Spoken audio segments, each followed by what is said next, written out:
तो देखिए, रामनवमी का त्योहार कल मनाया जाएगा। अलग अलग इलाकों में जुलूस निकाले जाएंगे, शोभा यात्रा निकलेगी और उसके पहले ही पुलिस प्रशासन की तैयारियां लगातार जारी है। कई जगह पर रूट मार्च किया गया, फ्लैग मार्च किया गया।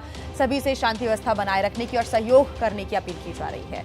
ग्राउंड जीरो पर आपको लिए चलते हैं। अलग अलग इलाकों से हमारे तमाम सहयोगी हमारे साथ जुड़ गए हैं। कोलकाता से अंकित गुप्ता हमारे साथ जुड़े हुए हैं, पटना से शशांक कुमार जुड़ गए हैं, लखनऊ से बलराम पांडे और मुंबई से नम्रता दुबे हमारे साथ जुड़ी हुई है। सबसे पहले रुख अंकित मैं आपका करना चाहूंगी। अगर हम पश्चिम बंगाल की बात करें, सभी जगहों पर जो भी संवेदनशील इलाके हैं और जहां जहां से शोभा यात्रा निकलनी है, सबसे पहले बताएं कि पिछले साल की तुलना में इस बार किस प्रकार के इंतजाम आ रहे हैं अलग नजर, और कैसे पैनी नजर ड्रोन के माध्यम से और पुलिस प्रशासन की रखी जा रही है, क्योंकि यहाँ पर सियासी बयानबाजी का जो पारा है वो भी हाई नजर आ रहा है दूसरे राज्यों की तुलना में।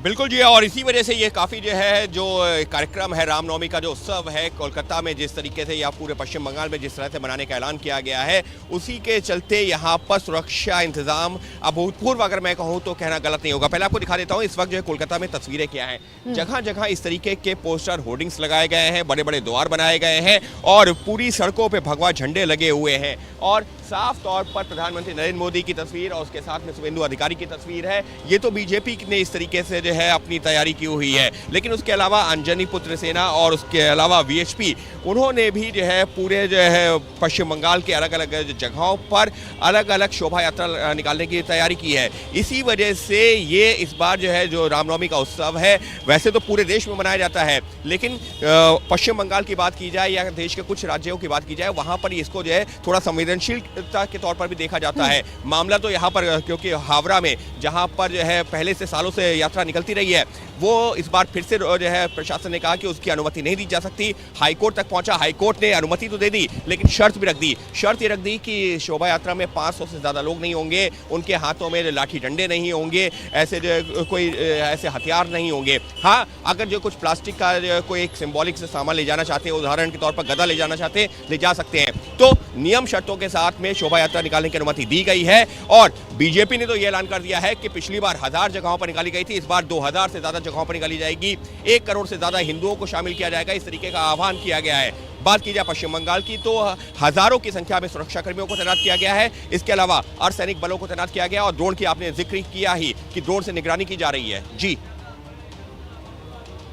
बिल्कुल अंकित, आप बने रहेगा हमारे साथ। आगे आपसे अपडेट्स हम लेते रहेंगे। तमाम सहयोगी अलग अलग इलाकों से हमें अपडेट्स दे रहे हैं, लेकिन उसके पहले एक और खबर मिल रही है। पश्चिम बंगाल में रामनवमी को लेकर जो सियासत हो रही है, उसके बीच मेरठ के बीजेपी सांसद अरुण गोविल ने ममता सरकार से अपने फैसले पर विचार करने की अपील की। उन्होंने कहा कि रामनवमी को मनाने देना चाहिए। सरकार से ये अपील करना चाहूंगा बंगाल की कि वो इस बात को एक बार फिर से सोचें, क्योंकि जुलूस निकालने में, और जुलूस जो रामनवमी का जुलूस होता भी है, जहां भी होता है, हमने देखा है, बहुत सारी जगह देखा है, बल्कि मैं कितनी बार मैंने रामनवमी के जुलूस में उन्हें खुद अटेंड किया है, बहुत ही शांतिपूर्ण होता है। उसमें कहीं कोई एग्रेसिवनेस या इस तरह की कोई बात तो होती नहीं है बिल्कुल भी। और आज पूरा देश जय श्री राम के नारों से गूंजता है, उद्घोष है ये। अयोध्या में इतने 500 साल के संघर्ष के बाद राम मंदिर बना, रामलला की प्राण प्रतिष्ठा हुई, तो ये तो हमारे देश के लिए बहुत गौरव की बात है ये। तो मुझे लगता है सरकार को एक बार फिर से अपने इस फैसले पर जरूर सोचना चाहिए। अरुण गोविल का ये बयान आप सुन रहे थे। उन्होंने ये अपील भी की है कि सभी शांति के साथ व्यवस्था बनाए रखें, लेकिन उन्होंने पश्चिम बंगाल की सरकार को भी कहा है कि वो मनाने दें इस प्रकार की जो त्योहार है उसको आसानी से। ऐसे पश्चिम बंगाल में 6 अप्रैल को रामनवमी के उत्सव को लेकर सियासी घमासान छिड़ा हुआ है। विश्व हिंदू परिषद समेत कई हिंदू संगठनों ने रामनवमी के अवसर पर पश्चिम बंगाल में करीब 2000 रैलियां निकालने की घोषणा की है। अखाड़ा परिषद महंत रविंद्रपुरी ने रामनवमी को लेकर ममता सरकार पर निशाना भी साधा है। हिंदू धर्म के बड़े प्रोग्राम का विरोध करना और शासन के द्वारा उसको रोक लगाना, ये बिल्कुल अनुचित है और ममता जी को इसकी बिल्कुल चिंता नहीं करनी चाहिए, क्योंकि भारत सनातन धर्म का देश है। राज्य सरकार को किसी प्रकार की रोक नहीं लगानी चाहिए और चिंता की कोई आवश्यकता नहीं। किसी प्रकार का कोई सांप्रदायिक वातावरण विश्व हिंदू परिषद के द्वारा जो राम दिन, भगवान श्री राम की जो रामनवमी आ रही है, जन्मदिन आ रहा है उनका, तो उस दिन अगर किसी प्रकार की धार्मिक यात्राएं निकाली जाती है तो उसमें कोई ऐसा सांप्रदायिक तनाव नहीं बढ़ेगा और साधु संत इसका स्वागत करते हैं। ममता जी से भी मेरा आग्रह है कि वो स्वयं एक ब्राह्मण है और उनको स्वयं इसका आचरण और व्यवहार सभी धर्मों के साथ समान व्यवहार राजा को करनी चाहिए और मुझे आशा है वो इसका पालन करेंगे।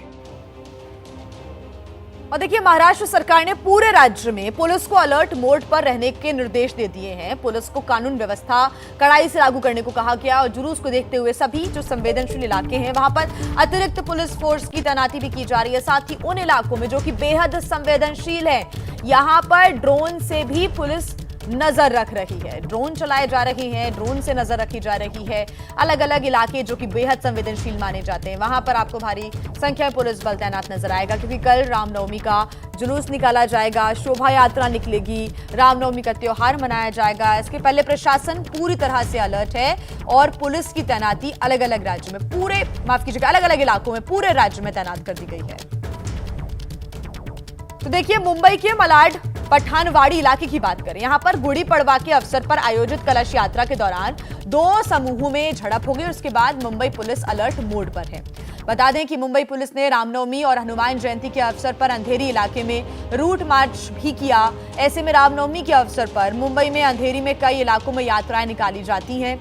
ऐसे में मुंबई पुलिस ने लोगों से रामनवमी पर शांति बनाए रखने की अपील की है। फ्लैग मार्च किया है। फ्लैग मार्च में करीब 25 से 30 पुलिस अधिकारी शामिल हुए और 100 पुलिस कर्मचारी भी शामिल हुए। तो अधिकारी और पुलिस कर्मचारियों की तरफ से लगातार अपील की जा रही है, फ्लैग मार्च किया जा रहा है। सीधे आपको लिए चलते हैं मुंबई, जहां से हमारी संवाददाता नम्रता दुबे हमारे साथ जुड़ी हुई है। नम्रता, पिछले दिनों की बात करें तो महाराष्ट्र में ऐसे कई संवेदनशील मुद्दे जो कि गर्माते हुए नजर आए।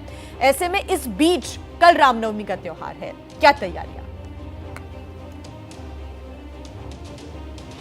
देखिए जिया, नागपुर में सबसे ज़्यादा बड़ा एक इंसिडेंट देखने मिला था, जिसके बाद नागपुर पुलिस सबसे ज़्यादा अलर्ट पर है। जो संवेदनशील इलाके हैं जहां पर दंगे की स्थिति बनी थी, उन इलाकों में शोभा यात्रा भी निकलती, तो वहां पर 2000 पुलिसकर्मियों को सड़क पर तैनात किया जाएगा, जिसकी तैयारियां जो है महाराष्ट्र पुलिस ने पूरी कर ली है। इसके अलावा मलाड में एक स्थिति बनी थी जहाँ पर गुड़ी पाड़वा के मौके पर 2 गुटों के बीच में बहस हो गई थी, तो वहाँ पर मुंबई पुलिस की तरफ से रूट मार्च निकाला गया है। और कल जब रामनवमी का त्यौहार होगा तो सुबह से लेकर शाम तक मुंबई पुलिस और महाराष्ट्र पुलिस जो है वो अलर्ट मोड पर है।